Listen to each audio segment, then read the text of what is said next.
Hey everyone, and welcome to UFC Connected. I'm your host, Megan O'Leary, and here's what's coming up on today's show. Melquizael Costa's childhood adversity fuels his success. Mel Costa does have vitiligo. He really takes it upon himself to represent this skin condition that he has. Sabe, eu gosto de ser diferente de todo mundo, sabe? Eu gosto de estar lá, destacar. He got it! Unbelievable performance. É normal ser diferente. Jasmine Jasudavicius journeys from small-town athlete to UFC stardom. I think it's fate, meaning Chris led us here. We had to meet in order for us to be on this path together. Aljamain Sterling makes a walk to remember in Shanghai. Aljamain Sterling wants to make everybody know how big of a threat he can be in this division of the weight class. And Ateba Gautier reflects on his explosive UFC debut. I love what I'm doing. You gotta be on high alert with this guy. I'm built different. Oh, huge knee! Brazil's Melquizael Costa was diagnosed with vitiligo as a child and faced bullying and prejudice in his youth. But Costa transformed that negativity into motivation as an athlete, which got him to the UFC's featherweight division. Today, Dalmatian is the embodiment of resilience and self-acceptance. We take a closer look at his inspiring journey in this edition of Origins.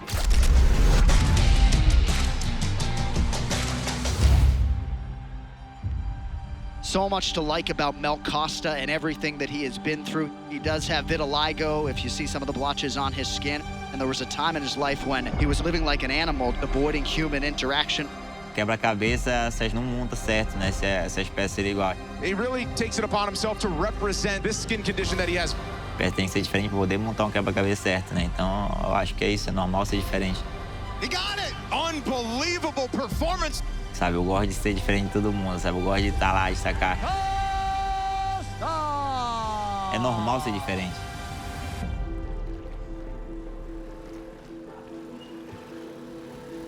Teve uma infância bem pesada. Como meu pai é pastor, então a gente viajava muito. As pessoas têm ideia de, todo pastor é granado. E era muito pesado, sabe? A gente só ganhava dinheiro, conseguia dinheiro quando ia vender material. Na verdade, não era mais dormir com fome, era mais assim, passar o dia com fome. Era muito terrível mesmo. E com meus 7 anos de idade, que começou a sair umas manchas em mim, né? E começou a crescer umas manchinhas no braço. E as pessoas confundiam com pano branco. As pessoas passavam assim, às vezes eu tava brincando com um coleguinha.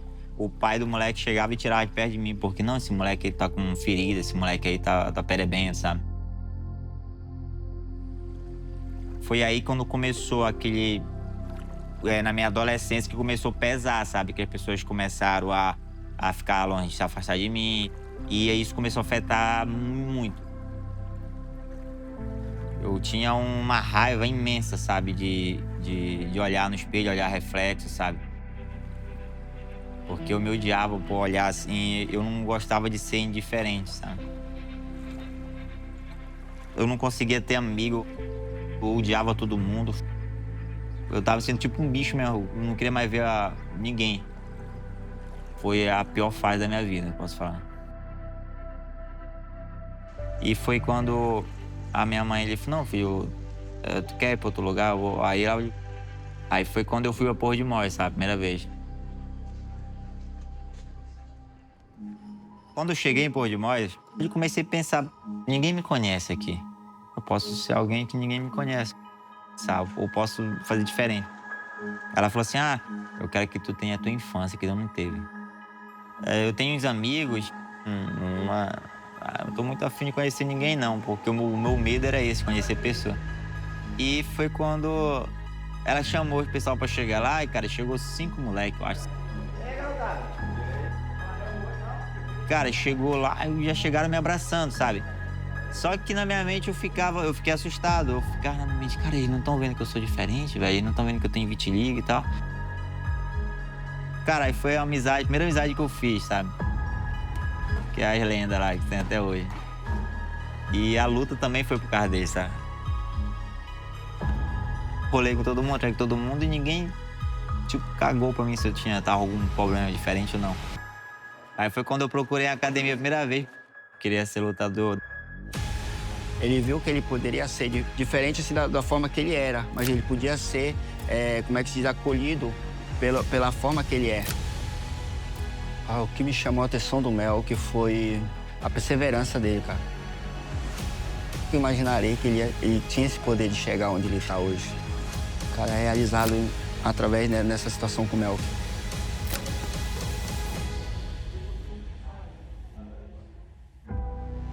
Comecei a me focar, mas pela aquela ideia lá no inicial que não podia fazer muita coisa, né? Aí eu tava jogando um dia, eu vi um lutador todo pintado lá. E eu achei que era editado, né? Aí eu fui procurar o nome dele, Scott Jorgensen. Scott Youngers Jorgensen. Scotty brings him up and down, nicely done. Oh, big shot! Aí eu fui ver que realmente ele era um atleta que tinha vitiligo, ele lutava no UFC. Eu falei, rapaz, então eu acho que o UFC eu posso ser atleta, sabe? Aí foi quando eu decidi realmente mergulhar de pé e cabeça, sabe?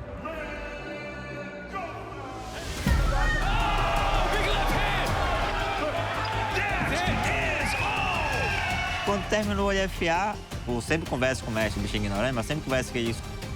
Ele me ligou. Eu falei, fala, mestre. Ele falou, ó, seguinte, Sanchev quer saber se tu tá pronto para o UFC Brasil.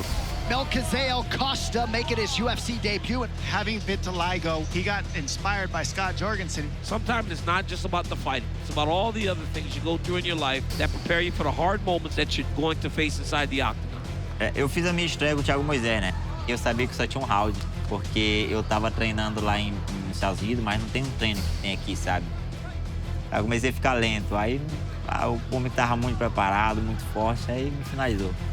He's in trouble now. There's the tap. Eu não via como derrota, sabe? Eu via que eu tinha ganhado o contrato. Segunda luta, corte de língua, tava pronto. Melquizael Costa makes his return with a full training camp. Costa putting on a highlight reel. He looks tremendous. Quando eu era moleque, o meu problema era ser normal, era ser indiferente. Oh, there it is. Oh, it's a tap. Hoje o meu problema é ser normal, sabe? Eu gosto de ser diferente de todo mundo, sabe? Eu gosto de estar lá, destacar. A primeira vez que eu fiz a pintura foi agora em Seattle. Até então eu falei, eu quero fazer uma pintura de um dálmata. O dálmata ele representa muito o vitiligo, sabe? Ajudar em terapia. E agora o apelido, né? O apelido surgiu. His enthusiasm for competition is evident. He says the tougher the competition, the better I fight. When you look at the submissions that Costa has, he can get it done in a multitude of ways on the mat. Dvalishvili's in a lot of trouble here. Oh, and there's the tap! That was a really standout performance there.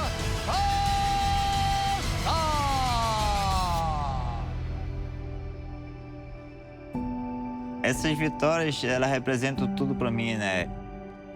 Cada luta que eu ganho, eu sinto que o dever foi cumprido, né? Always looking to continue inspiring those that feel like they're a little bit different. E eu sei que em algum lugar do mundo tem uma criança olhando pra mim e falando, caraca, esse moleque chegou, eu posso chegar lá, entendeu? Esse que é a sensação. Você tá lá e tá achando que tá difícil, que não vai conseguir, meu irmão. He looks the best he's ever looked. Você consegue se você quiser, você consegue, entendeu? A gente já nasce pra ser campeão, entendeu? Essa que é a parada.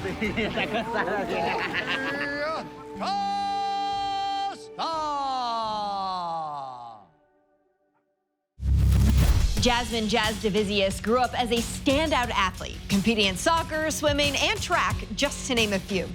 But when she met Chris Prickett, her coach and future partner, she also discovered a passion for MMA. In this edition of Fighter Focus, we trace her rise to UFC stardom, exploring the pivotal moments that transformed her into a flyweight force.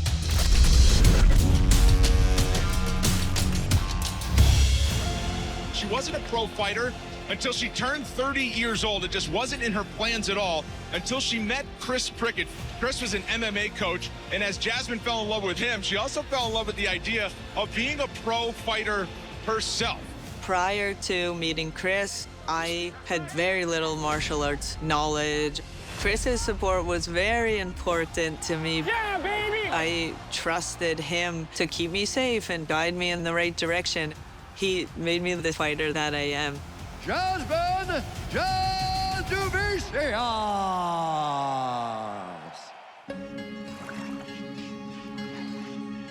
I grew up in St. Catharines. Growing up, I was always very active in sports. I was a big tomboy. I did basketball and volleyball. I did rowing even one year.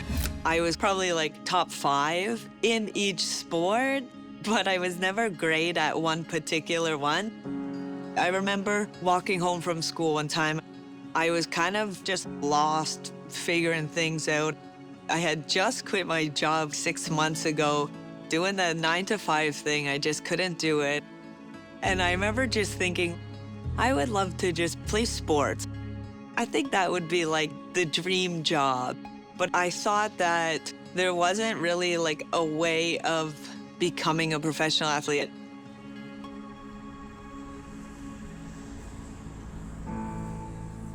During that time, one of my friends, she calls me and she says, let's go down to watch the fireworks. It's Canada Day. We end up going down the beach, and my friend was meeting this guy, and Chris was one of his friends.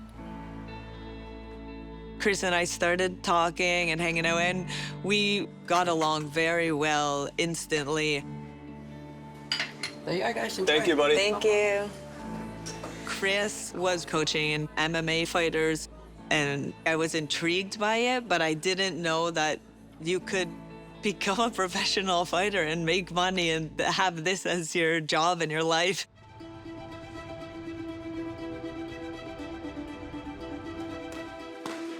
Right around the end of my wrestling career, I got a job coaching at Brock University. I met some of the local MMA guys, so I started working with them, training them, and coaching them. Chris invited me to come on a trip. He was cornering former UFC fighter Jason Sago. He's in training camp. This guy's all in. He's training every day.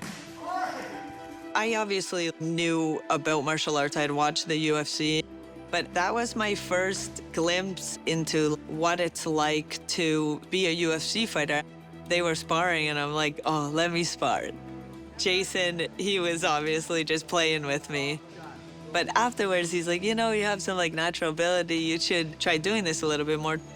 Between him and Chris encouraging me, I jumped right into learning the best techniques. Yeah, I love that look, Jazz. Right hand's loaded, right leg's loaded. From the first time she started training, she was serious about it. It didn't take long for her to get to the place where she was ready to take a fight.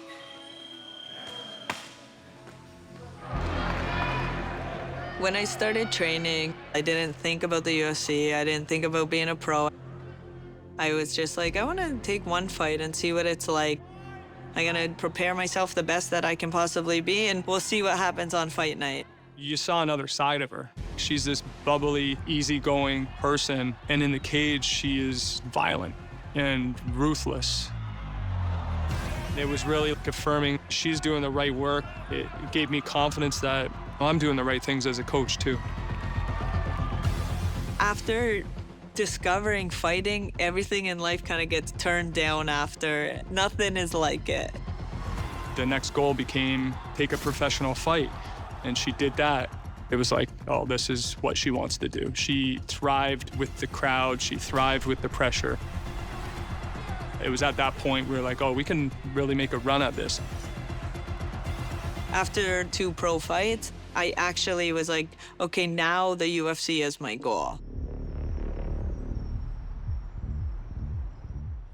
And here is the Canadian, Jasmine Jasudavicius, a very circuitous route to mixed martial arts. She's 32 years old, made her pro debut a little over 2 years ago. Going to Contender Series, the stakes are so high.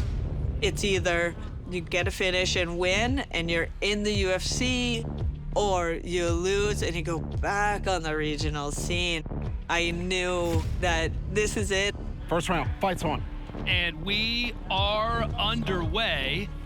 Brazilians are always very athletic and talented, so I knew that I would have like a good fight on my hands. Big round for both of these fighters. Oh, wow, good combination from Kalistri.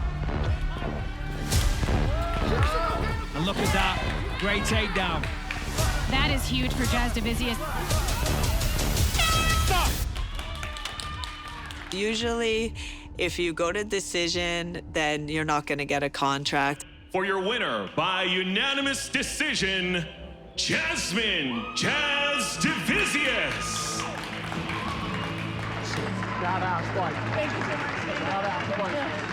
The fight turned into an absolute war. I liked what I saw. We're going to give her a shot. Congratulations, Jasmine Jasudavicius. All the hard work, everything I've done, it's like in a moment, your life changes. Once I signed that contract, I was very active. My goal was just to become the best martial artist that I can possibly be. That was my mindset. Stay on top, Jasmine. Dars. She tapped! Jasmine Jasudavicius! Oh, Canada!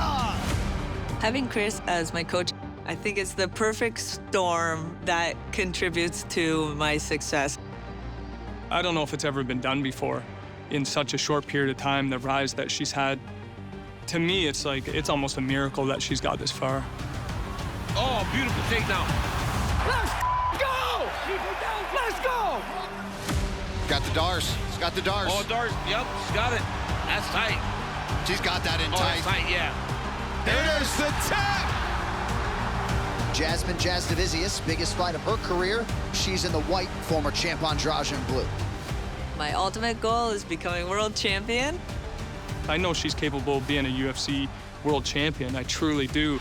That's sunk in there. Yep. Andrade, she tapped with the other hand! 5 in a row for the budding flyweight contender! Flawless victory. Jasmine Jasudavicius!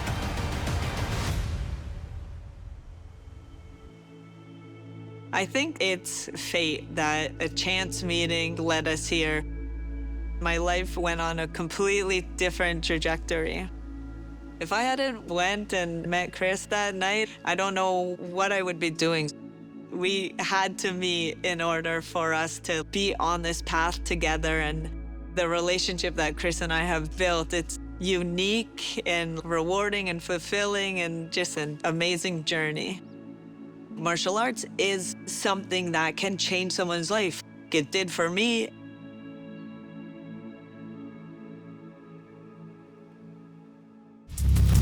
Former UFC Bantamweight champion Aljamain Sterling made his walk to the octagon in Shanghai, China, alongside his best friend, teammate, and current Bantamweight king, Merab Dvalishvili. Ultimate Access tagged along with the Funkmaster and the Machine on that memorable night. Greetings from the Far East and the buzzing city that is Shanghai. You're watching UFC Fight Night, Walker versus Zhang. We absolutely have a banger in the co-main event. Brian Ortega taking on Aljamain Sterling. I mean, these two are going to go at it. Does not get better than that. Aljamain Sterling getting ready for the fight. It's going to be 25-minute war. This is the best time, you know? Once you walk in, you're just free, and you are enjoying every second of this. This is a very special day for us. This co-main event, Brian Ortega and Aljamain Sterling now want to keep pace with the crowd of featherweight contenders.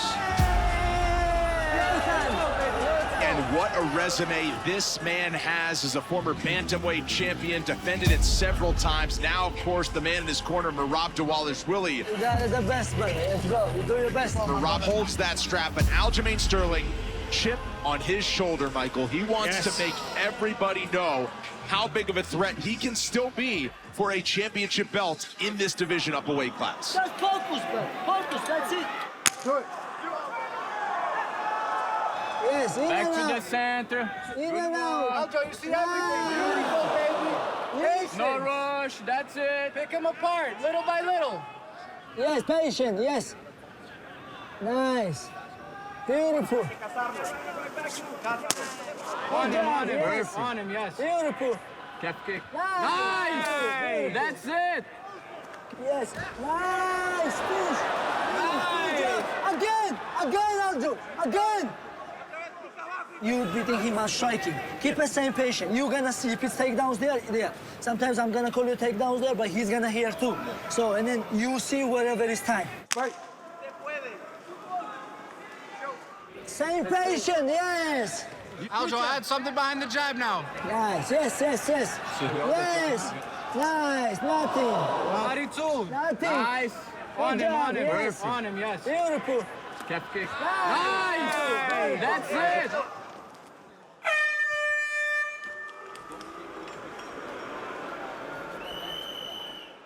Nice! All day! All day, brother. Add something behind it now. Nothing. Footwork, footwork. Nice!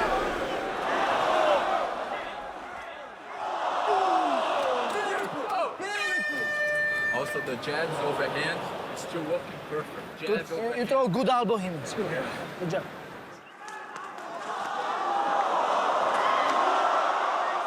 If something inside triple, rip the leg. Rip the leg now. Right leg. Yes, yes, yes, yes. Stay up top. Stay up top. Inside. Inside. Stay there. Stay there. Stay. That's right. Nice, nice, nice, nice. Keep going. Keep going. Keep going. Keep going. Good job. Beautiful. Striking is good, and now taking down that next statement. Dominance. Nothing. Stay. Heavy sprawl, Aljo. Sprawl. Yes. Nice, Keep it. Yes. Settle. Body, elbow. Set up elbow. Nice. Aljo, bring his head here. Body, Aljo, bring his head here. You can open up. Yes. You can open up here. Everything. Push. Open up. Everything. Push. Everything. Push. Let's go. Five. That's seven. Go. Nice. Aljamain Sterling wants to be among the featherweight contenders in the top 5. Forehand striking, my brother. Outside. You are wrestling, striking, but they're both. Your winner by unanimous decision, Aljamain Sterling!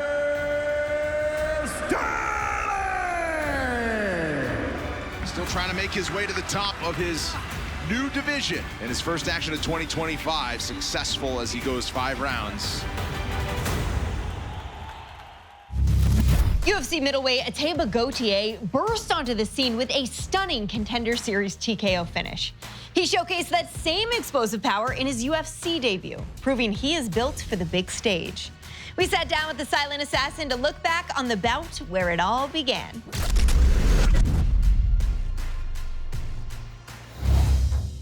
Training harder and more deliberately as this UFC dream becomes a reality is Cameroon's Ateba Gautier. I used to normalize everything. As a Cameroonian, you can't really dream about being UFC. For me, it was just a challenge. He is such an athletic specimen as well. When you watch him fight, you can just see this raw talent, I love what I'm doing. this raw power. I'm built different. That'll do it. That will do it. Ateba Gautier does it again. Before getting a call for Dana Contender Series, I fought in Tyson FC, FCC, and controlling like UK as well. With the first round TKO finish. Now is my time. Big opportunity for me. Aiming to become just the 4th native of Cameroon to earn a spot in the UFC roster, Ateba Gautier, the silent assassin. I was feeling excited, waiting for my moment. Need a good performance to get the contract. There is his family watching live back in Cameroon. They are rooting for him. Ateba Gautier ready to get into action tonight. Round 1, you ready, red? You ready, blue? Let's fight. The game plan for the fight was not rushing things, just take my time. Nato, he is not intimidated at all. I knew you're gonna go for wrestling. I know you're gonna try to clinch. And this is the fight right here. Can Gautier keep the fight on the feet? I knew you won't go to strike against me. Nato's at a massive size disadvantage. Oh, lands the knee as he stuffs the takedown. In the fight, I see how he's acting. Every time when I defend his takedown, he risks everything. Nice sprawl this time. Stuffs that takedown attempt. I'm gonna use this moment to finish him. Big right hand. See the power from Gautier. Oh, he got him! That's it! It finishes the fight. That's how you do it at Ateba Gautier. By TKO, Ateba Gautier! Everything I've done before was good, but now everything gonna be real beginning. This dude is raw, talented, powerful, obviously very athletic. You're gonna have a bright future in this sport, buddy. Come on over here. Ateba Gautier, welcome to the UFC. from illusion to reality. I was so happy to hear that, so happy. Ateba Gautier, Excellency on the Contender Series, makes his debut tonight. My debut fight in UFC was in Mexico City. I was against Jose Medina. Has he done the work coming into this fight, or will he even be tested to show the work that he has done from the Contender Series to now? When they called my name, my mind just switched. So I know what I have to do. You know, I'm going to hurt him. That's what I feel. Before the fight started, I didn't even care about his body language. I was just like, I'm the predator. He's my prey. I'm not the prey. When the fight started, I started to do exactly what my coach asked me to do. Keep pushing and then give everything to finish him at the moment. You got to be on high alert with this guy. Already the jab is backing up Medina a bit. One moment I realized when I heard him, he's laughing, he's smiling. I said, okay, I'm going to finish him. Medina is going to eat it until he can't. Oh, the sound. When I heard him, he's going back. He's blocked himself against the cage. I said, I won't let you go this time. Medina's hurt. I just land heavy shot, take a step back, and then I land the knee. Oh, huge knee! That will do it! Ateba Gautier, welcome to the big show! The knockout was beautiful. I knew it was going to happen this way. Ateba, the silent assassin, Gautier! As soon as I hear my name, I was so happy.